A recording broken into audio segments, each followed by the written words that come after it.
تو آپ لوگ اطمینان سے تشریف رکھیں، جہاں ہیں وہاں بیٹھیں تاکہ اللہ رسول کی کوئی بات آپ تک پہنچائی جا سکے۔ اللہ تعالیٰ نے قرآن مجید میں ارشاد فرمایا ہے کہ وَإِلَٰهُكُمْ إِلَٰهٌ وَاحِدٌ، فرمایا تمہارا معبود ایک ہی معبود ہے، لا الہ الا، اس کے سوا کوئی عبادت کے لائق نہیں ہے، والرحمن الرحیم، وہ بڑا مہربان ہے اور نہایت رحم کرنے والا ہے۔ ہم عقیدہ توحید کے ماننے والے ہیں۔ عقیدہ توحید کا معنی ہے کہ اللہ وحدہ لا شریک ہے، اس کی ذات اور اس کی صفات میں کوئی اس کا شریک نہیں ہے۔ انسان سے تقاضائے بشری کے تحت جو غلطیاں، کمزوریاں، گناہ ہو جائیں گے اللہ اپنے فضل سے معاف فرمائے گا، شرک معاف نہیں کیا جائے گا، اس لیے کہ اللہ وحدہ لا شریک ہے، کبھی بھی کسی بھی طرح وہ شرک کو قبول نہیں کرتا۔ عزیز دوستو، جس طرح شرک اکبر ہے نا کہ اللہ کے ساتھ کسی کو عبادت سمجھنا، اسی طرح ایک شرک اصغر بھی ہے، وہ ہے تصنع کرنا، بناوٹ کرنا، ریاکاری کرنا، دکھلاوا کرنا، اس کو بھی شرک اصغر کہا گیا۔ اللہ چونکہ وحدہ لا شریک ہے تو اخلاص کو پسند کرتا ہے، فقط اس چیز کو قبول کرتا ہے جو خالص اللہ تعالیٰ کی رضا کے لیے کی جائے۔ ساری زندگی انسان کسی چیز کو دین سمجھ کر کرے لیکن اس میں تصنع پیدا کر لے، ریاکاری اور دکھلاوا پیدا کر لے، اللہ کی بارگاہ میں وہ قابل قبول نہیں۔ تھوڑا کام کیا جائے لیکن فقط اللہ کی رضا کے لیے کیا جائے۔ آپ دیکھیں کہ اگر امام غزالی ایک بڑی خوبصورت مثال لکھتے ہیں، وہ فرماتے ہیں کہ ایک ریاکاری کی مثال یوں سمجھو، ریاکاری پر سزا ملنے کا معنی یوں سمجھو کہ ایک پہرے دار سے ایک بادشاہ بڑا راضی تھا کہ یہ تو رات بھی ساری کھڑا رہتا ہے اور میری حفاظت کے لیے تلوار اس نے تانی ہوتی ہے۔ بادشاہ بڑا اس سے خوش تھا، انعام و اکرام دینا چاہتا تھا اور دیتا بھی تھا، لیکن اچانک بادشاہ کو اگر یہ خبر ملے کہ یہ جو پہرے دار رات بھی ساری جاگتا رہتا ہے یہ میرے لیے نہیں جاگتا بلکہ معاذ اللہ اس کی تو کسی کنیز پر نظر ہے، اس لیے اس نے رات کی ڈیوٹی طلب کی، تو فرماتے ہیں اب بتاؤ بادشاہ اسے کیا سزا دے گا؟ اس نے کتنا اعتماد کیا، کتنا اس نے اس کے ساتھ محبت کی، کتنا اس سے پیار کیا، وہ کیا نکلا؟ ہمارا بھی یہ معاملہ ہوتا ہے کہ ہم اگر کسی شخص پر بڑا اعتماد کرتے ہیں، اس سے بڑی محبت کرتے ہیں، لیکن اگر ہمارا اعتماد ٹوٹتا ہے ہمیں تکلیف ہوتی ہے۔ نبی پاک علیہ الصلوۃ والسلام نے فرمایا سب سے بڑی زیادتی یہ ہے تمہارا اپنے بھائی کے ساتھ ظلم، یہ ہے کہ تم اس کے ساتھ کسی معاملے میں جھوٹ بول رہے ہو اور وہ تمہیں سچا سمجھ رہا ہو، یہ بڑا جھوٹ ہے تمہارا۔ مخلص زندگی جو ہوتی ہے نا، اخلاص والی، وہ قابل قبول ہوتی۔ اپنی زندگی سے ہر قسم کی تصنع کو ہٹائیں، ہر قسم کی بناوٹ کو ہٹائیں، ہر قسم کی جو ظاہری زیب و زینت ہے، جو ملمہ سازی ہے، اس کو دور کریں۔ دینی کام بھی اگر اللہ کی رضا کے لیے نہ کیا جائے تو وہ دنیا بن جاتا ہے، اور اگر بظاہر وہ کام دنیا کا ہو لیکن کیا رب رسول کی رضا کے لیے جائے، اللہ رسول کی رضا کے لیے۔ دیکھیں نا، ایک آدمی تجارت کر رہا ہے، بظاہر تو وہ کاروبار کر رہا ہے، پیسے کما رہا ہے، بظاہر تو وہ کام کر رہا ہے جس کو عام مفہوم میں لوگ دنیا داری کرنا کہتے ہیں، لیکن حضور علیہ السلام نے فرمایا جو سچا تاجر ہوگا نا، سچا تاجر، اللہ قیامت کے دن اسے نبیوں کے ساتھ جگہ عطا فرمائے گا۔ وہ تجارت کر رہا ہے پر کر سچائی کے ساتھ رہا ہے، لوگوں کو صحیح چیز دے رہا ہے، تو اللہ تعالیٰ اسے کوئی اور رستہ نہیں ہے عورتوں کے گزرنے کی گلی کوئی اور نہیں ہے۔ ادھر انتظام کیا نا، اس لیے نہیں بڑا جی کر کے سارے دوستوں کہہ رہے پیچھے چل جاؤ، لیڈیز کا ادھر آؤں گا، نہیں تو یہاں سے کوئی راستہ رکھا ہے نکلنے کا؟ عورتیں ادھر بیٹھ رہی ہیں، ہاں تو ادھر سے رہی ہے نا، وہ اس گلی سے آ رہی ہیں۔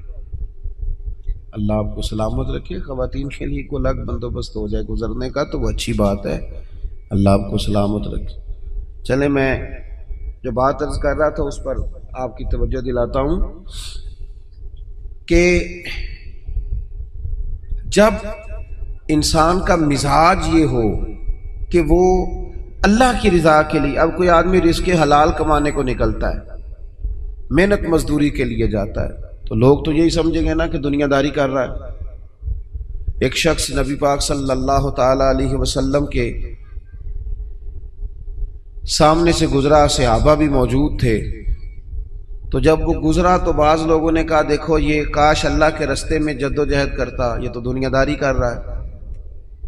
تو حضور نے فرمایا اگر اپنے بچوں کے لیے رزق حلال کمانے نکلا ہے پھر بھی اللہ کے رستے میں ہی ہے، اور اگر اس لیے نکلا ہوا ہے کہ کسی کے سامنے ہاتھ نہ پھیلانا پڑے تو پھر بھی یہ اللہ کے رستے میں ہی ہے۔ اور فرمایا اگر اس لیے نکلا ہے کہ اپنے بہن بھائی بال بچے ماں باپ دوست احباب کے ساتھ خیر کرے گا تو پھر بھی اللہ کے رستے، یعنی بظاہر وہ کام جنہیں لوگ دنیا کا کام سمجھتے ہیں اگر اس میں بھی رضا الہی شامل کر لی جائے تو وہ کام دین بن جاتا ہے، اور اگر جس کام کو لوگ دینی کام سمجھ کے کریں لیکن اس میں تصنع آ جائے، بناوٹ آ جائے، لوگوں کو ذرا پتہ چل جائے، ذرا میری بھی فوٹو آ جائے، ذرا میرا بھی نام ہو جائے، تو آپ نے دینی کام نہیں کیا یا آپ نے دنیا داری کی۔ تو اپنی زندگی میں اخلاص، میں اکثر دوستوں سے کہتا ہوں کہ میاں بیوی بھوک میں بھی گزارا کر لیتے ہیں، تھوڑی وسائل میں بھی زندگی گزر جاتی ہے، شرط یہ کہ ایک دوسرے کے ساتھ مخلص ہوں۔ لیکن اگر خاتون کو پتہ چلے کہ میرے ساتھ مخلص نہیں ہے اور خامند کو پتہ چلے کہ میرے ساتھ مخلص نہیں ہے تو وہ گھر نہیں چلتا۔ تو اگر اخلاص نہ ہو تو ایک گھر نہیں چلتا تو پورا دین کیسے چلے گا؟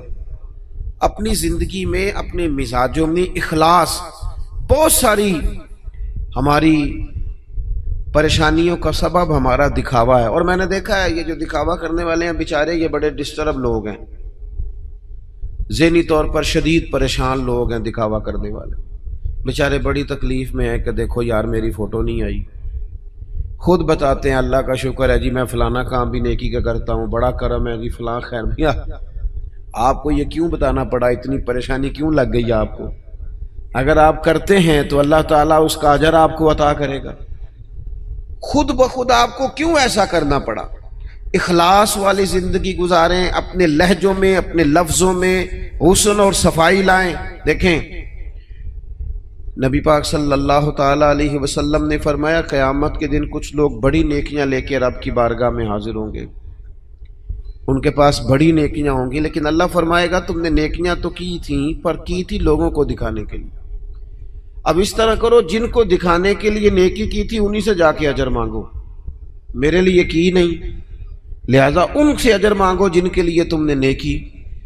بڑا سخت معاملہ ہے اور بڑا اذیت ناک مسئلہ ہے دکھاوے کا، یعنی کوئی بھی آپ کام کریں، آپ کسی کے شاگرد ہوں تو مخلص ہوں، کسی جگہ ارادت مند ہوں تو مخلص ہوں، کسی جگہ استاد ہوں تو مخلص ہوں، کسی جگہ آپ کی ذمہ داری تعلیم و تربیت کی ہو تو مخلص ہوں۔ اگر اخلاص نہیں ہوگا تو پھر ریاکاری کا سادہ ترجمہ اداکاری ہوتا ہے، پھر اداکاری بندہ کتنی کو کرے گا، تھک جائے گا۔ آپ مخلص ہو کر اپنا کام بھی صحیح کر کے کریں اللہ کی رضا کے لیے۔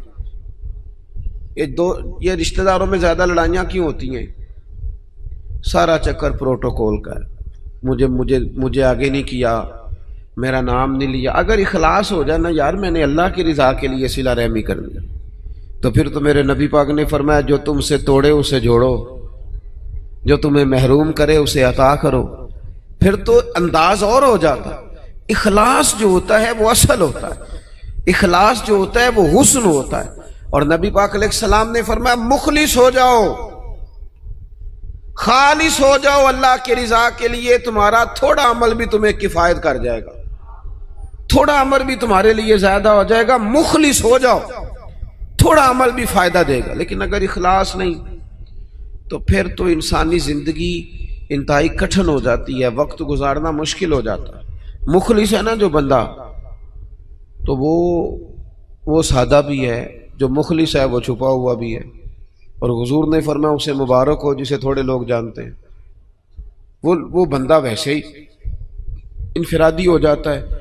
اخلاص اپنی زندگی میں، اپنے معاملات میں، اپنی روٹین میں، اس کو شام میں نے ایسے لوگوں کو دیکھا جو ٹیچر ہیں کسی ادارے میں، خود پتہ چل جاتا ہے انہیں کہ یار یہ بچہ کمزور ہے، غریب ہے، اس کے ماں باپ زیادہ اخراجات قبول نہیں کر سکتے، اٹھا نہیں سکتے، تو میں نے دیکھا ہے کہ وہ استاد سب اپنی جیب سے اس کا خرچہ دے رہے ہوتے ہیں۔ یہ اخلاص ہے۔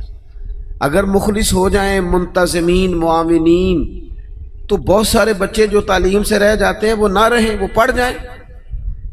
ہم اگر مخلص ہو جائیں، اخلاص ہو جائے، تو ہم بہت سارے لوگ ایسے ہوتے ہیں جن کو ساتھ لے کے چل سکتے ہیں، ان کے کاروبار سیٹ کرنے میں مددگار ثابت ہو سکتے ہیں۔ لیکن ہمارا تو خیال ہوتا ہے کہ کہیں ایسا نہ ہو کہ وہ بھی سیٹ ہو جائے تو میرے برابر نہ آ جائے۔ مخلص اگر ہو جائیں تو زندگی میں بڑے سارے لوگوں کا ہاتھ تھامیں گے، بڑے سارے لوگ ہوں گے جن کو لے کے چلیں گے۔ شرط اللہ کی رضا ہے، اللہ کی رضا شرط ہے۔ اگر اللہ تعالیٰ کی رضا، وہ حضرت سعد بن ابی وقاص رضی اللہ تعالیٰ عنہ کہتے ہیں جب ہم قادسیہ کے علاقوں میں جنگ لڑ رہے تھے نا، تو وہاں ایک شخص بڑا مہنگا مال غنیمت، بعض نے تو لکھا ہے کہ تاج سونے ہیرے لگے ہوئے تھے، بادشاہ کا تاج، وہ بندہ نہ ڈھونڈ کے لایا، مل نہیں رہا تھا، جنگ ہوئی تو ریتلا علاقہ تھا، تاج بادشاہ کے کہیں کھو گیا۔ تو ایک آدمی سادہ سا فوجی وہ تاج لے کے شام کو سپہ سالار کے خیمے میں داخل ہوا، تو ان سے جب پوچھا گیا، وہ تاج انہوں نے پیش کیا، چہرے پہ کپڑا ڈالا ہوا تھا، تو ان سے پوچھا گیا کہ آپ بڑے امیر آدمی ہیں جو آپ نے بڑی دیانتداری سے یہ تاج واپس کر دیا۔ کہنے لگے نہیں، گزر بسر مشکل سے ہے۔ تو کہا پھر آپ نے اتنا مہنگا تاج ہاتھ آیا تھا واپس کیسے کر دیا؟ کہنے لگے میں نے اپنے رب کو راضی کرنا ہے، دیانتداری اللہ کی رضا کے لیے دکھائی۔ اب وہ واپس جانے لگے تو ان کو آواز دے کے پوچھا گیا نام ہی بتاتے جائیں، قبیلہ ہی بتاتے جائیں۔ یہاں تو آپ کو پتہ ہے تصویریں بھی لگتی ہیں، اخبار بھی آتے ہیں، فیس بک بھی چلتی ہے، فلانے کو بھی پتہ چل جاتا ہے، بورڈ بھی لگتے ہیں، پھٹیاں بھی، یہاں تک کہ لوگ مسجد کی ٹائلوں پہ بھی نام لکھوا لیتے ہیں برائے صالح ثواب۔ وہ فرشتوں کو پتہ ہے کس کے لیے کیا ہے، پتہ ہے جس نے اجر دینا ہے اسے، آپ کس حساب سے نام لکھوا رہے ہیں؟ پتہ ہے اللہ کو جس نے اجر دینا ہے اسے، وہ جانتا ہے۔ تو ان کو آواز دے کے کہا گیا نام ہی بتا دیں۔ تو وہ صحابی کہنے لگے جس رب و رسول کے لیے میں نے یہ کام کیا ہے وہ میرا نام بھی جانتے ہیں، باپ کا نام بھی جانتے ہیں، قبیلہ بھی جانتے ہیں۔ اپنی زندگی اگر تھوڑی سی ان چیزوں سے باہر آ جائے گی تو تکلفات سے باہر آئے گی، زندگی سادہ ہو جائے گی۔ لوگ اذیت سے، یہاں تو جناب محفلوں میں لوگ پھول دینے لگتے ہیں، کہتے ٹھہر جاؤ ٹھہر جاؤ ٹھہر جاؤ، بھئی آپ گلدستہ دینے لگے دے دو، ٹھہرو ٹھہرو ٹھہرو، کیا ہو گیا؟ کہنے ذرا کیمرے سے دیو لیندے ہو، بھئی پھول پیش کرنے ہیں تو وہ بھی کیمرہ سیدھا کر لو، اس کے بعد پیش کر لیں۔ اور کیمروں کی دنیا اور کیمرے کی آنکھ، اسی میں زندہ رہنا ہے کیا؟ زندگی تو باہر ہے، زندگی تو وہ ہے جو حقیقت میں ہے۔ اخلاص اپنی زندگی میں پیدا کریں، اپنے بہن بھائیوں کے ساتھ، اپنے گھر میں، اپنے دوست احباب کے ساتھ، اپنے دین کے ساتھ، اپنے ملک کے ساتھ، اپنی ملت کے ساتھ اخلاص پیدا کریں۔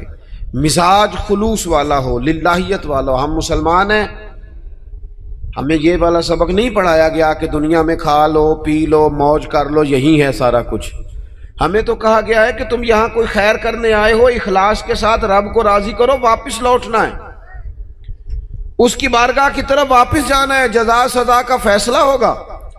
لہذا یہاں کوئی خیر کا کام کرنے آئے ہیں، یہاں طے شدہ بات ہے کہ کوئی پکا رہنے کے لیے نہیں آیا، سب نے لوٹنا، تو اپنے لوٹنے کی تیاری کرے۔ اس کے لیے شرط اخلاص ہے، اس کے لیے شرط مخلص ہونا ہے۔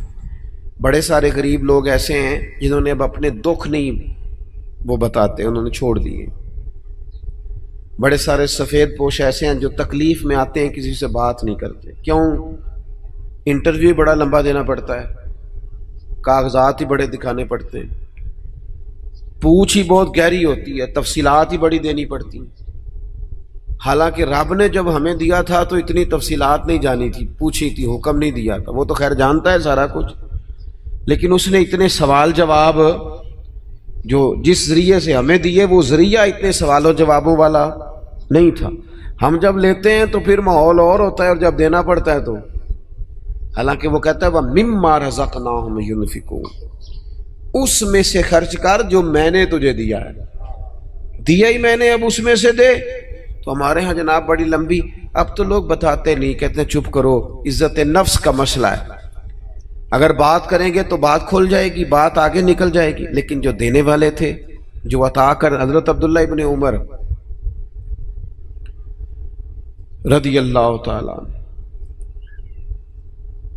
ان کا نا ایک غلام زیادہ عبادت کرنے لگ گیا، اللہ اللہ زیادہ کرتا تھا، نفل زیادہ پڑھتا، ذکر اذکار زیادہ کرتا، عبادت زیادہ کرتا، تلاوت زیادہ کرتا، درود پاک زیادہ پڑھتا۔ تو جناب عبداللہ ابن عمر نے اسے آزاد کر دیا، فرمایا اللہ کی حضور حاضر ہونا چاہتا ہے، ہم کیوں اسے پابند کریں، اسے آزاد کرتے ہیں۔ اسے آزاد کر دیا۔ ایک اور غلام نے سوچا کہ یار یہ تو بڑی بات ہے، اس نے بھی اللہ اللہ شروع کر دیا، حضرت عبداللہ ابن عمر نے اسے بھی آزاد کر دیا۔ اب وہ غلاموں نے کام پکڑ لیا، نفل پڑھتے، آپ اسے آزاد کر دیتے۔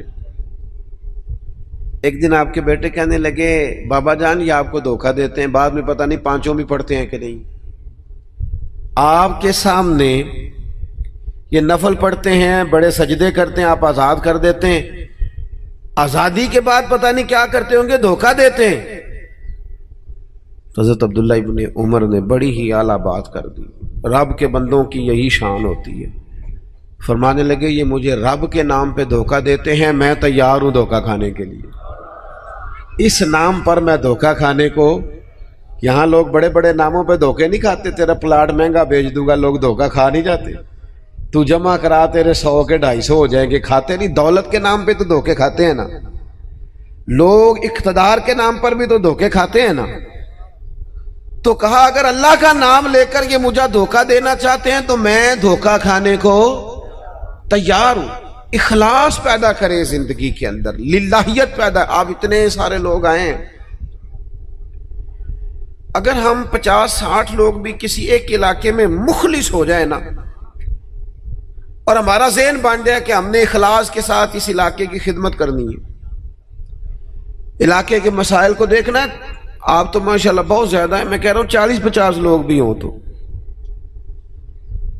وہ گلی سے گزر رہے ہوتے ہیں تو گاڑی جو ہے وہ کسی کھڈے میں لگتا ہے، ٹائر تو اس پہ تبصرہ ہوتا ہے، ساری حکومت کوئی کام نہیں کر دی، دیکھو کٹے کھڈے نے، حالانکہ وہ 10 منٹ کا کام ہے، گاڑی سائیڈ پہ کی جائے، ایک دھابڑا ایک کئی اسے پکڑا جائے اور کھڈے کو بند کر دیا جائے۔ اور وہ میں نے تو دیکھا ہے کہ جو 4 کروڑ روپیہ اپنے گھر پہ لگاتا ہے وہ 10 لاکھ روپیہ گلی پہ لگانے کو تیار ہی نہیں ہوتا، ساری گلی میں پانی کھڑا ہے۔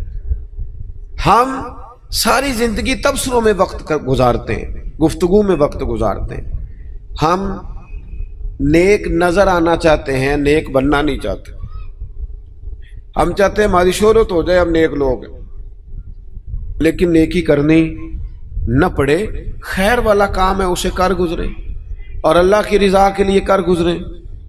یہ مساجد کے باہر، مدارس کے باہر اکثر علماء کے نام لکھے ہوتے ہیں، بانی اور محتمم، چلو وہی ہوں گے، ہوتا بھی ہے ایسا، لیکن اس بندے کا بھی بڑا کردار ہوتا ہے جو اس میں ڈھیر سارا حصہ ملا جاتا ہے اور ساتھ یہ بھی کہہ جاتا ہے میرا نام نہ لے آ جائے، وہ بھی بڑا مخلص ہوتا ہے، وہ بھی بڑا بانی ہوتا ہے، جو کہہ جاتا ہے میرا ذکر کرنا سارا میرے ذمے لگا دیں، آپ لنگر کا خرچہ ساری محفل کا دے دوں گا، میرا نام نہ لینا، اس سے دل ٹھنڈا رہتا ہے، اس سے طبیعت ٹھنڈی رہتی ہے۔ لیکن اگر فون پہلے ہی چل پڑے، میں آ رہا ہوں، میں کیا کر رہا ہوں، اور جناب دیکھنا میں انقلاب برپا کر دوں گا، تو بھئی آپ گرج رہے ہیں، برسنے کی امید ذرا تھوڑی ہے، جو برستے ہیں ان کو گرجنے کی ضرورت، وہ تو کام کر کے گزر جاتے ہیں. بات زیادہ نہیں کرنی، بس میں ختم کرنے لگا ہوں، آپ نے توجہ کرنی ہے. اپنی زندگی جب اخلاص والی ہوتی ہے نا تو مخلص، یہ کیسے ہو سکتا ہے کہ آپ کسی کے ساتھ مخلص نہ ہو اور پھر آپ دعویٰ کریں وہ مخلص ہو جائے؟ یہ کیسے ہو سکتا ہے؟ آپ پہلے مخلص بنے، پھر باقی لوگ بھی آپ کے ساتھ مخلص ہو جائیں گے. ہم چاہتے ہیں ساری دنیا میرے ساتھ مخلص رہے. وہ امام غزالی رحمت اللہ علیہ سے پوچھا ایک شخص نے کہ مخلص دوست نہیں ملتا، تو فرمانے لگے چل تو ہی مخلص ہو جا، تو ہی مخلص ہو جا. ہم یہ چاہتے ہیں میرے ساتھ سارے لوگ سچ بولیں اور میں کسی کے ساتھ بھی سچ، تو یہ ہو نہیں نہ سکتا. مجھے ہر دکان سے سودا خالص ملے اور جو میں بیچ رہا ہوں وہ میں خالص، تو بھئی ایسے ہوتا نہیں نا، یہ تو ممکن نہیں نا. تو اپنی زندگی میں اخلاص. امام ابو نعیم کہتے ہیں کہ ایک 100 گھر تھا پورا مدینہ شریف میں، تھوڑی سی آبادی ہوتی تھی، 100 گھر تھا جس میں 2 وقت کھانا بھی ملتا تھا، کپڑے بھی بچوں کے، دیگر اخراجات بھی. 100 گھر کو، اور سالوں ملتا رہا پر پتہ نہیں تھا کون دے جاتا ہے. سالوں وہ کھانا پانی بچوں کے خرچے آتے رہے پر پتہ نہیں تھا دے کے کون جاتا ہے. پھر اچانک ایک دن ایسا آیا کہ وہ کھانا بھی آنا بند ہوا، وہ ساری چیزیں بند ہوئی، لوگ پریشان ہوئے، ڈسٹرب ہوئے، تکلیف بڑھی. ایک دوسرے سے پوچھنے لگے تیرے گھر بھی نہیں آ رہا؟ اس نے کہا نہیں آ رہا. تیرے گھر 100 تو گھر تھا. پھر کہا پتہ کرو کب سے نہیں آ رہا، تو پتہ چلا 18 محرم سے میرے گھر نہیں آیا لنگر. 18 گھر سے، وہ کہنے لگا 18 محرم سے میرے گھر بھی نہیں آیا. وہ جب غریبوں نے تاریخیں ملائیں 100 گھروں نے، تو 18 محرم سے ہی لنگر بند ہوا. پتہ کرو 18 محرم کو کیا ہوا، تو پتہ چلا 18 محرم کو امام زین العابدین کا انتقال ہوا. 18 محرم کو امام صاحب کا وصال ہوا. وہ 100 گھروں میں کھانا پہنچاتے تھے، خرچہ اٹھاتے تھے، چہرے پہ کپڑا پہن کے رکھتے تھے. کوئی پوچھتا آپ کون ہے تو ناراض ہو جاتے تھے. انہوں نے خدمت کی اخلاص سے، لیکن پھر حالت یہ ہو گئی کہ لوگ ان کو جانتے تھے، یاد کرتے تھے، ان کے لیے روتے تھے. اپنی زندگی اخلاص والی کریں، اس میں للہیت پیدا کریں. آپ تھوڑا کام کریں لیکن ریاکاری سے، تصنع سے. میں تو دیکھتا ہوں، بڑی مہربانی کی بات سنیں، کیا مسئلہ ہو گیا، اطمینان سے سارے دوست تشریف، اللہ آپ کو لمبی زندگی صحت والی دے. میں تو دیکھتا ہوں لوگ اپنے والدین کو حج پہ بھیج کے لوگوں کو بتاتے ہیں میں نے بھیجا ابا جی کو حج پہ. تو ابا جی آپ کہتے بھائی جان آپ نے بھیجنا تھا. اب یہ بتانے کی کوئی ضرورت ہے؟ فلاں کے ساتھ میں نے نیکی کی، بھگی اگر آپ اتنے پریشان تھے تو پھر نہ کرتے. یہ چیزیں آزمائش میں ڈال دیتی ہیں، اپنے تکلیف میں آ جاتے ہیں. یار یہ نام لے رہا ہے. وہ ہمارے ایک جگہ ختم شریف تھا تو میں ایک جگہ حاضر ہوا اصالہ ثواب کی تقریب میں. تو وہ کہنے لگے یہ آپ نے جب دعا مانگنی ہے نا ختم شریف پہ تو یہ بھی بتانا ہے کہ 50,000 روپے ہم نے مسجد میں دیا ہے، اور یہ اتنا اتنا کچھ جو ہے وہ ہم نے اور بھی خدمات کی ہیں، یہ والد صاحب کے لیے نا ذرا بول دیجیے گا. تو میں نے انہیں کہا ٹھیک ہے، دعا مانگ دی. میں نے کہا جو پڑھا پڑھایا ہے. وہ بعد میں مجھ سے کہنے لگے آپ نے بتایا نہیں. میں کہا کنوں دسنا سارے؟ کہنے لگے وہ ذرا. میں نے کہا خدا کے بندے ابا جی کیا دے گئے آپ کو زندگی پوری میں؟ کہنے لگے بڑا کچھ. تو میں نے کہا انہوں نے بھی مسجد اعلان کرایا تھا کہ میں بچوں کو زمین دے کے جا رہا ہوں، گھر دے کے جا رہا ہوں، دکان اعلان کرایا تھا؟ کہنے لگے نہیں. تو میں نے کہا تو 50,000 دے کے اعلان کراتا پھرتا ہے، کیا مطلب چکر میں پڑ گئے؟ اس سے تو کوفت پیدا ہوتی ہے. اپنی زندگی اخلاص والی کرنی ہے، اس میں للہیت پیدا کرنی ہے، اور کوشش کریں کہ عمل ضرور کوئی نہ کوئی کریں. 3 باتیں میں نے آپ سے کرنی ہیں آخر میں، اور ان پر آپ نے عمل کرنا ہے. کریں گے انشاءاللہ تعالی. ایک تو کچھ نفل نماز گھر میں پڑھا کریں، یہ ضروری ہے گھر کے ماحول کو درست رکھنے کے لیے. 10 نفل 8 نفل 6 نفل کچھ نہ کچھ نفل نماز گھر میں ضرور ادا کریں. اس سے گھر میں برکت بھی ہوگی، اور حضور نے فرمایا اپنے گھر کو قبرستان نہ بناؤ، کچھ نماز گھر میں بھی پڑھا کرو. دوسرا کچھ قرآن مجید کی تلاوت گھر میں ضرور کرنی ہے، یہ اپنا ذوق بنائیں. بچوں کو بار بار کہنے سے نہ کہ قرآن پڑھو تو وہ کوئی نہیں پڑھتے، آپ کھول لیں انشاءاللہ وہ بھی پڑھیں گے، آپ پڑھیں وہ بھی پڑھیں گے. اور تیسری بات یہ کہ گھر میں نہ میرے نبی پاک علیہ السلام کا ذکر ضرور کرے، روز حضور کی سیرت کی کوئی بات سنا دے، کوئی حدیث پاک سنا دے، کچھ نہ ہو سکے تو بچوں سے کہیں پتر کوئی نعت شریف تو سنا تھوڑی سی، اپنے بچوں سے اپنے گھر میں ذکر رسول کا مزاج بنائیں، اپنی طبیعت میں حضور کے تذکروں کو پیدا کریں ماحول میں۔ نتیجہ کیا ہوگا؟ اس کا نتیجہ یہ ہوگا کہ ہمارے گھروں میں راحت آئے گی، گھروں میں سکون ہوگا، گھر کے اندر للہیت پیدا ہوگی، گھر کے ماحول میں آپ دیکھیں گے کہ ایک الگ سے خوبصورتی پیدا ہو گئی ہے۔ اپنی زندگی میں بہت سارا اخلاص پیدا کریں، بہت ساری للہیت، کوئی بھی خیر کا کام کریں تو تصنع سے، بناوٹ سے، ریاکاری سے اپنے آپ کو بچائیں۔ میرے رسول پاک صلی اللہ علیہ وسلم نے لوگوں کو خالص کر دیا، اتنا خالص کر دیا، اتنا خالص کر دیا کہ مکے سے جب ہجرت کر کے لوگ مدینے آئے تو مدینے والوں نے آدھی جائیدادیں بانٹ کے دے دی، سگے بھائی کو نہیں دی جا سکتی۔ لوگ لڑائیاں کرتے ہیں، کارنر والی جگہ میری تو فلانی میری، انہوں نے کیوں دے دی؟ وہ مخلص بڑے تھے، ان میں للہ، اور انہیں دے کے تکلیف کوئی نہیں ہوئی، انہیں دے کے راحت ہوئی، انہیں سکون ملا، ان کے دل ٹھنڈے ہوئے، کیوں کہ وہ مخلص تھے۔ اللہ کی بارگاہ میں دعا کرتا ہوں، کچھ دنوں سے طبیعت ٹھیک نہیں ہے، خیال تھا کہ وعدے کیے ہوئے ہیں تو یہ سارے پورے کر دیے جائیں، اس لیے کچھ بات آپ سے ہو گئی۔ اللہ تعالیٰ آپ کو بہت سا صلہ عطا کرے، اور بندوبست کرنے والوں، کوشش کرنے والوں کو اللہ بہتر جزا عطا کرے۔ وما